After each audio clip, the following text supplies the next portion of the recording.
Definition of geography, इस पर आज हम डिस्कस करेंगे। इसके पहले हमने 2 पार्ट डेफिनेशन ऑफ ज्योग्राफी के पहले समझे हैं और उसके अंतर्गत जो प्रमुख विद्वान जिन्होंने भूगोल को परिभाषित किया उसके बारे में हमने अध्ययन किया था।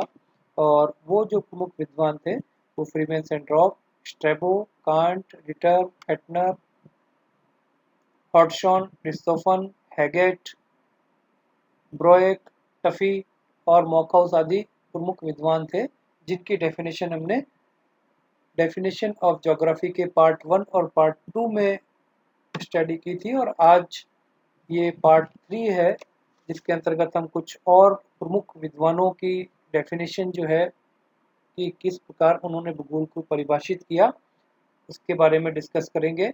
इनमें प्रमुख रूप से टॉलेमी, वॉरेनियस, वाल्टर डी ला ब्लास, क्रिस्टियन जेम्स, प्लॉट आदि कुछ प्रमुख भूगोलवेत्ता होंगे। उन्होंने किस प्रकार से भूगोल को परिभाषित किया ये हम आज डिस्कस करेंगे। ये पहली डेफिनेशन टॉलेमी द्वारा जो भूगोल की दी गई, उन्होंने बताया कि geography is the sublime science that sees the reflection of the earth heavens. भूगोल वह आभामय विज्ञान है जो पृथ्वी की झलक स्वर्ग में देखता है। अपने समय की बहुत ही व्यापक ये परिभाषा रही उस समय की सीमाओं को देखते हुए। हालांकि हम ये कह सकते हैं कि वर्तमान समय की जो सीमाएं जो विस्तृत हो चुकी है उसको देखते हुए ये जो डेफिनेशन है वो अस्पष्ट है। इसलिए हम इस बात को देखेंगे कि उस समय की सीमा के अकॉर्डिंग जो एंशिएंट क्लासिकल पीरियड था उसमें भूगोल की विषय सूची के अंतर्गत इन्होंने बहुत से विषय इस डेफिनेशन के अंतर्गत जोड़ दिए।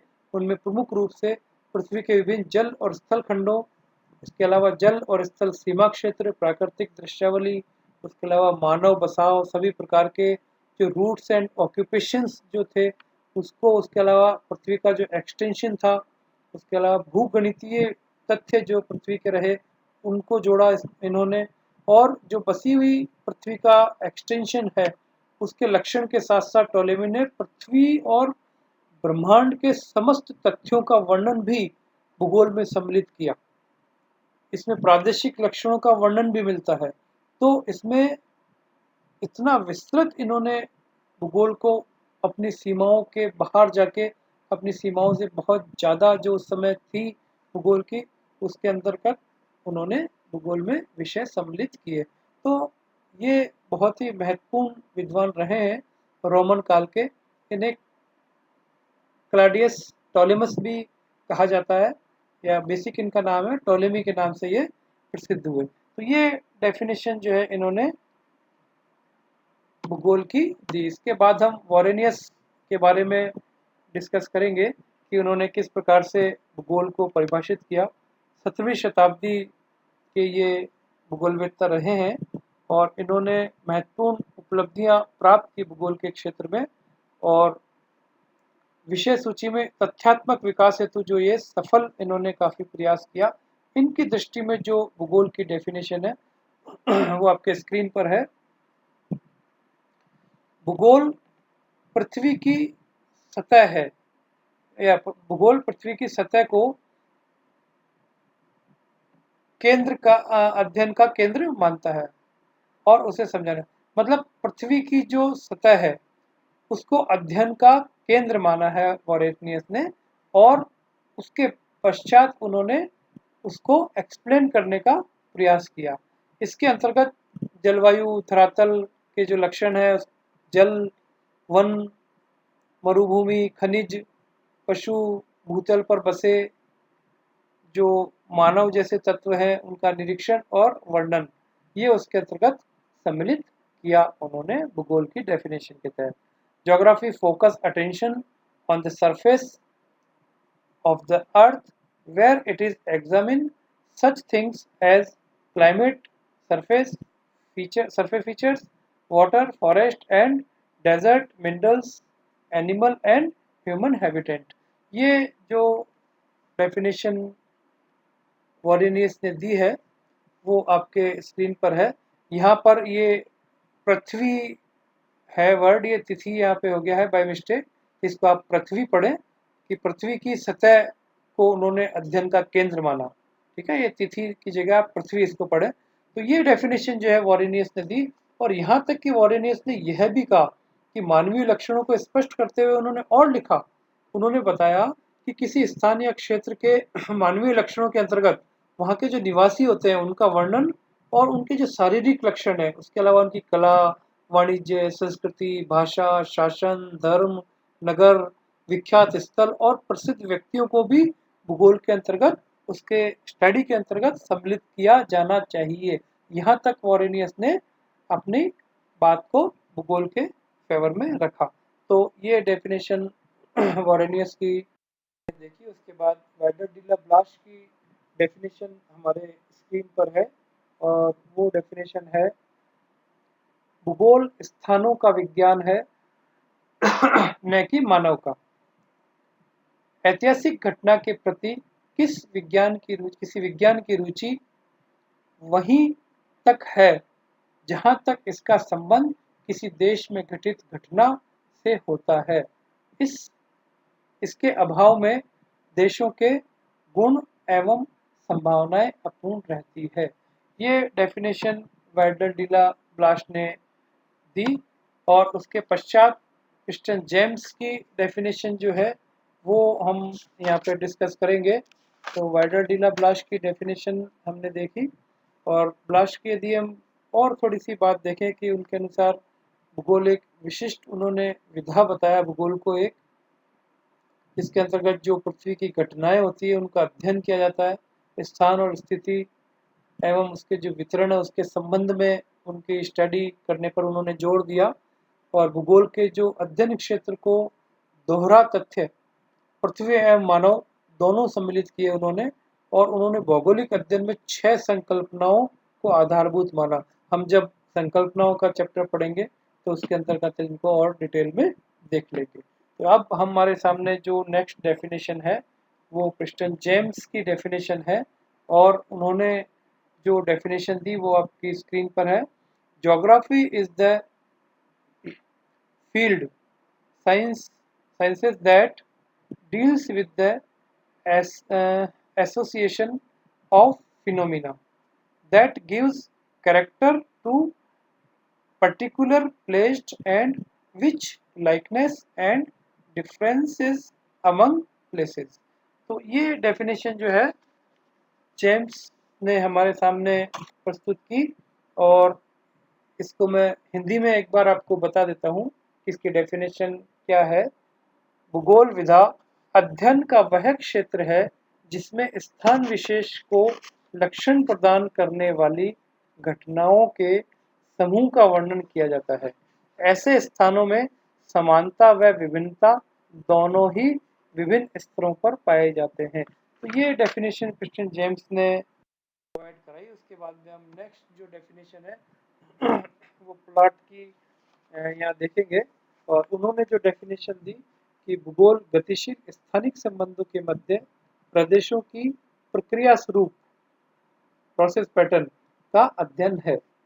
ये डेफिनेशन प्लॉट ने दी, और इसे हम स्क्रीन पर लिखा हुआ है इंग्लिश में, आप इसको नोट कर लें कि geography is the study of regional process pattern of dynamic special relation. जो मैंने अभी आपको इसका ट्रांसलेशन करके बताया कि भूगोल गतिशील स्थानिक संबंधों के माध्यम से प्रदेशों के प्रक्रिया स्वरूप का अध्ययन है।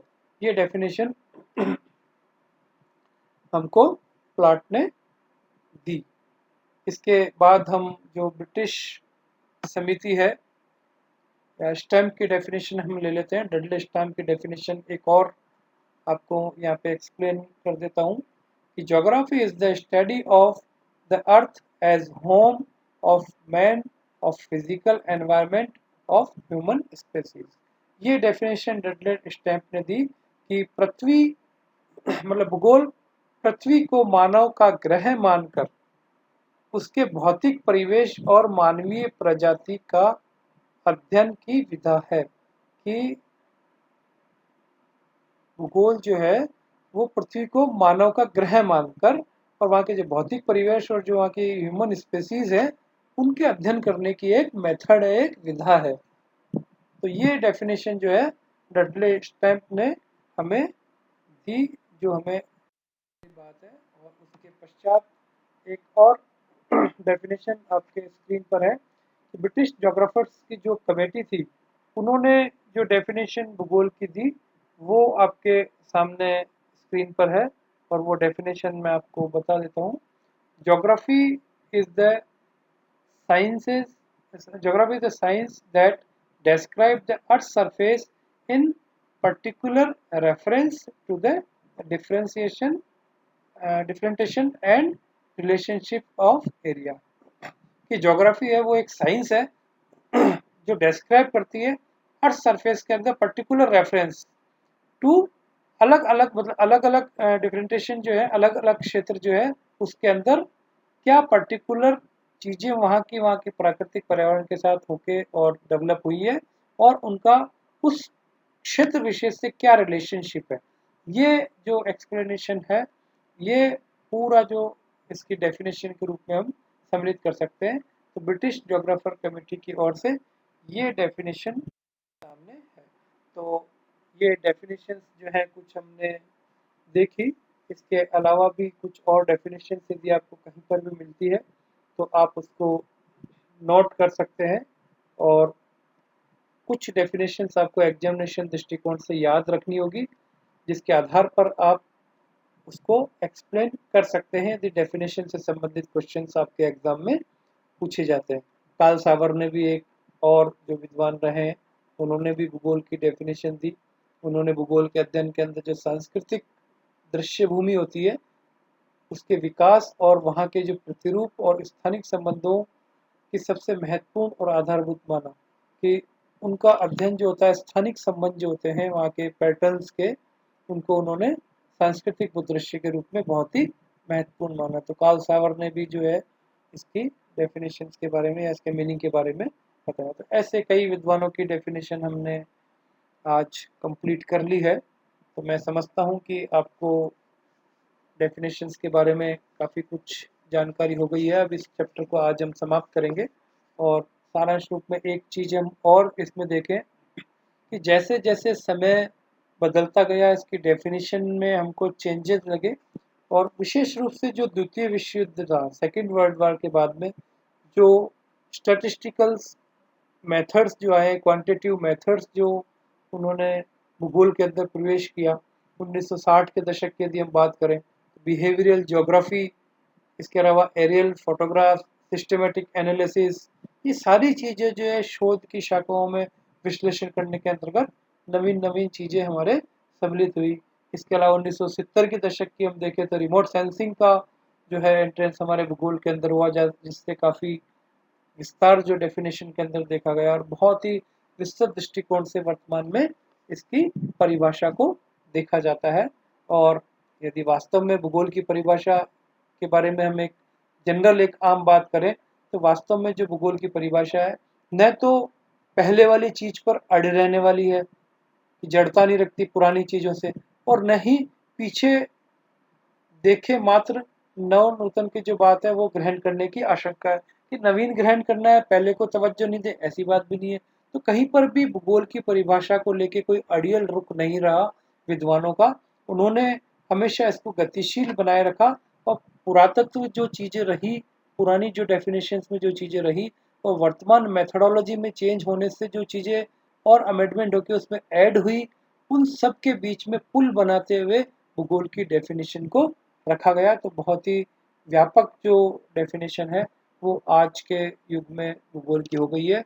अतः जो नवीन प्रयास है उसमें भी सावधानी रखकर आगे बढ़ने की और सकारात्मक और शाश्वत रहने की आवश्यकता है। तो ये डेफिनेशंस के संबंध में आज इस चैप्टर को हम ख़त्म करते हैं, समाप्त करते हैं।